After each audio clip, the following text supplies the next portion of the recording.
she announced. "I sold your camera to help us, don't be mad." I checked the shelf, it was gone, my gut went cold. A bank alert hit for flights, not rent. A pawn receipt slid from her tote, serial and date, and a group text pinned with a beach trip tag her ex named on it. I, 33, male. Work maintenance for a school district in Austin, Texas. I live in a small duplex in South Austin.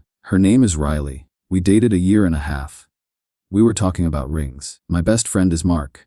My sister is Hannah. That is my circle. The camera was my thing.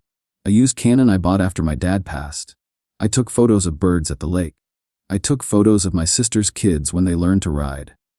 The camera sat on a shelf by the window. I kept the original box under the bed with the spare battery and the strap my dad gave me.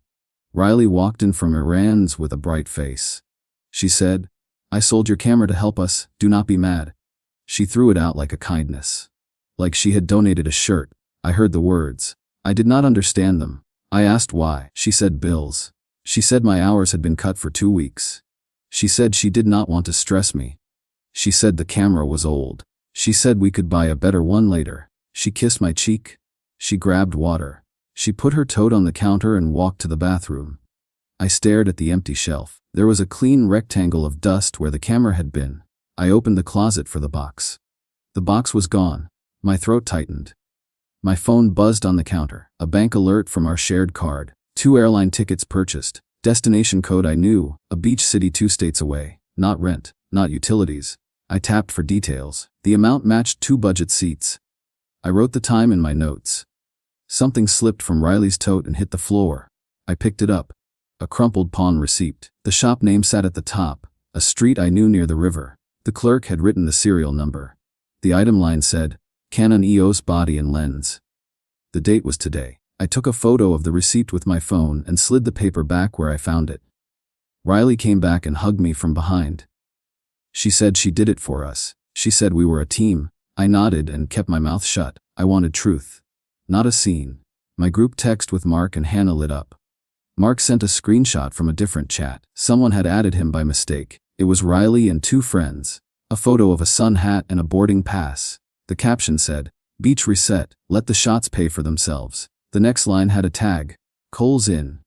Cole is her ex. It sat there in text with a little airplane emoji. I felt heat rise in my face, then drop away. I did not yell. I sat with the facts. Camera gone. Pawn receipt. Bank alert for flights. Group text with Cole's name. I told Riley I had to run to Mark's to return a tool. I grabbed my keys and left. I drove 2 blocks and parked. I took a breath and called the pawn shop. Update 1. A man answered and gave the shop name. I asked if they had taken in a Canon body and lens that afternoon. I read the serial number. He said yes. He said they hold items for a period before they go on the floor. He said the person who brought it in showed ID and signed. I asked if I could redeem with the receipt. He said yes. I asked the amount and the fees. He told me a number that made my teeth clench. I thanked him. I wrote his name and the time. I called Mark. He said to meet him at the shop. He showed up fast. We walked in. The clerk recognized the serial. He brought the camera from the back in a plastic bin. My hands shook when I picked it up. It looked fine. No scratches I did not know. I paid the pawn amount plus the fee. It hurt. It also felt like air came back into my lungs. I asked for a copy of the pawn ticket. The clerk printed it. It showed the seller's name and ID number. Riley's name sat there. Clean.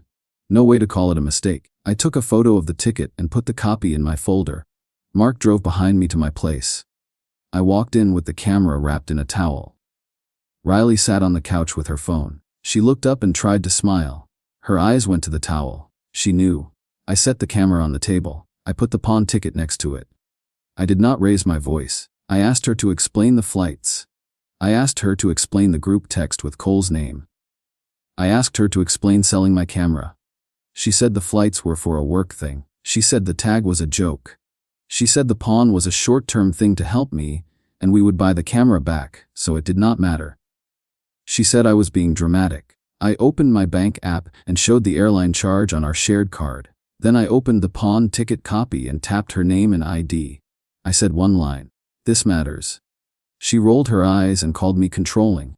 She said if I loved her, I would let her fix things her way. She said Cole had a discount at a hotel from a friend, and she wanted to go because she needed content for her side hustle. She said I should be proud she was trying to make money. I told her to pack a bag and stay at a friend's for 2 nights. I told her not to use the shared card for anything besides groceries and the electric bill. I said we would talk with phones on the table. She called me cold. She threw clothes in a tote and left. I sat in my quiet kitchen and stared at the camera on the table. I took the battery out and set it aside.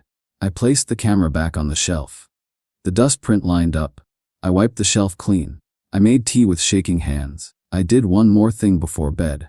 I made a folder on my laptop named Friday. I put the pawn ticket scan, the bank alert screenshots, and the group text images inside. I wrote a 1-page timeline with times and short lines. I saved it. Update 2. Riley texted in the morning. We need to talk in person, no screenshots. I replied. Cafe at noon. Funds on the table. She arrived with sunglasses on and a tight mouth. I asked her to unlock her phone and open messages with Cole for the last month. She said no. I asked to open the chat with the 2 friends who posted the hat and the boarding pass. She said no. She said privacy. She said I was trying to trap her. I set the pawn ticket copy on the table. I set the bank alert for the flights next to it. I set Mark's screenshot of the group text with the beach tag. I asked one more time. Is Cole going on a trip with you? She stared at the wall and said yes. She said it was for content. She said they shoot well together. She said it would help her brand. She said I should not be threatened. She said grown-ups support each other's careers. I said I would not fund a trip with an ex. I said I would not watch my property get sold to cover a plan I did not agree to. I said we were done if she chose this trip. I said no yelling. Just a line. She laughed in my face and stood. She said I was small. She said I had no vision. She said Cole understood ambition. She walked out.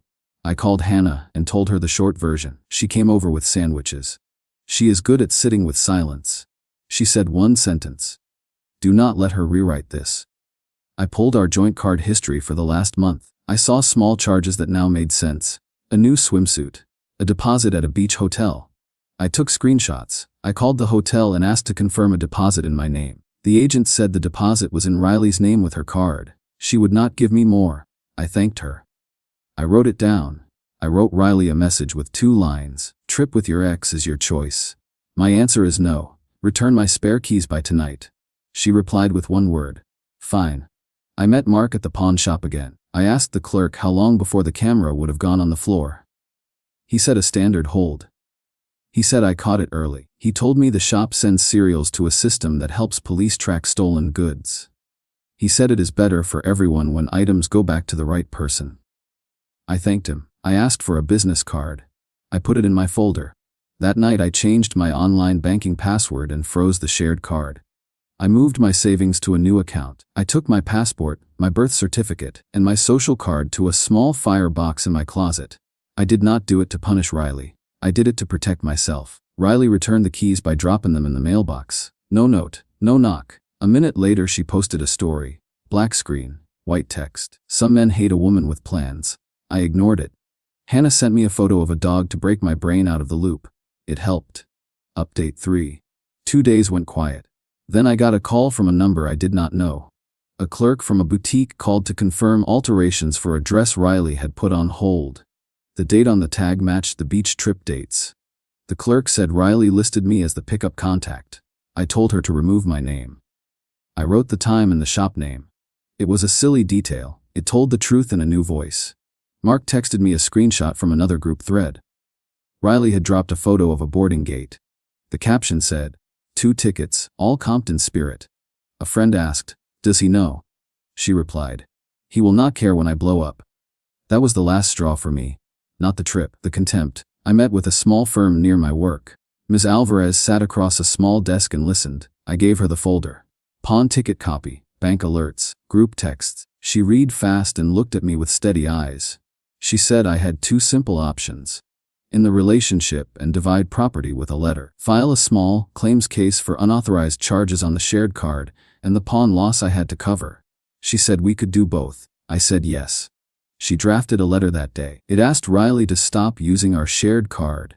It asked her to meet at the duplex at a set time to collect her belongings with a neutral person present. It asked her to stop posting about me. It asked her to reimburse the pawn amount and fee since she sold my property without permission and I redeemed it.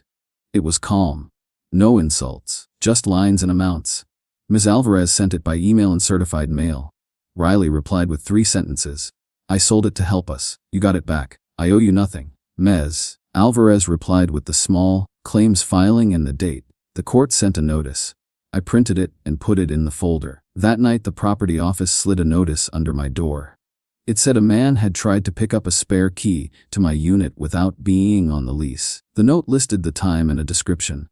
A man with a ball cap and a small scar near his eyebrow. Cole. The office denied him and logged the attempt. I emailed a thank you. I added the notice to my folder. Riley showed up at the scheduled time with a friend. Hannah sat with me. We had labeled 3 bins for Riley. Closet, bath, desk. Riley did not look at me. She put shoes and dresses and a pile of notebooks into the bins. She left a mug she once said she loved. She took a plant. At the door she turned and asked if I would regret this. I said no. I said I wanted peace more than pride. She left. Court day came fast. The judge asked me to state the facts. I brought the pawn ticket copy, the receipt showing I redeemed my own camera, the bank alerts for the flights and deposits, the letter Ms. Alvarez sent asking her to stop using the shared card, and the screenshots of the group text that showed the trip was personal. He asked if Riley had my permission to sell the camera. I said no. He asked if she had permission to use the shared card for the flights. I said no. Riley said she did it for us. The judge asked if she had written consent. She said no. He ruled that she reimbursed the pawn amount and fee, and the shared card charges for the trip and the filing fee, small sums to a court. The line mattered to me. After court, Riley sent a long text. It said I was small. It said I had no vision. It said I would die alone taking photos of ducks. I typed nothing. I blocked the number. I sat in my truck and watched a plane trace a line across the sky. I exhaled. The refunds landed in my account 2 weeks later. Ms. Alvarez closed my file with a 1-page letter. She wrote, "You handled your part with care." I paid her invoice the same day. I put the receipt in the folder. Final update. Months have passed. The camera sits on the shelf. I still take it to the lake at sunrise.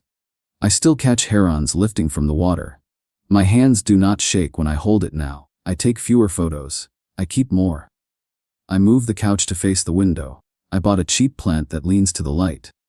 I fixed a drip in the sink that had annoyed me for a year. I slept 8 hours in a row again. I woke before my alarm. Hannah comes over on Sundays with her kids. I take photos of them on the porch. I print one each week and tape it on the fridge. Mark drops by after his late shift with breakfast tacos. He asks how I am and waits for a real answer. He is that kind of friend. Riley posted about the beach a lot, then not at all. A friend told me Cole moved on. I did not feel joy. I felt distance. Their lives are not mine.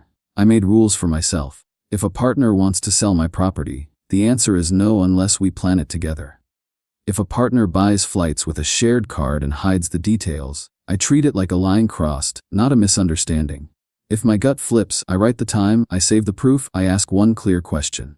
No fights in loud rooms, no long speeches, facts, then action. I also wrote a list of things I want to be.